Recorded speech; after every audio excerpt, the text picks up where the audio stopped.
Hi, well, sometimes they call it an animated explanation video, and how to make that be more powerful. I've got the link in the show notes.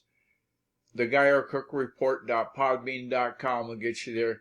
And this is an explanation in a real condensed Reader's Digest type form.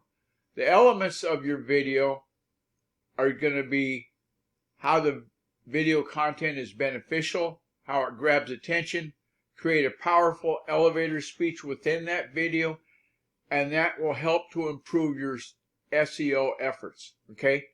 The elements of the plan to put that together is you write a script, you keep it short, explain the benefits, storyboard the video, so you got it organized, decide on how the narration is going to take place, and then practice your script a lot. Okay?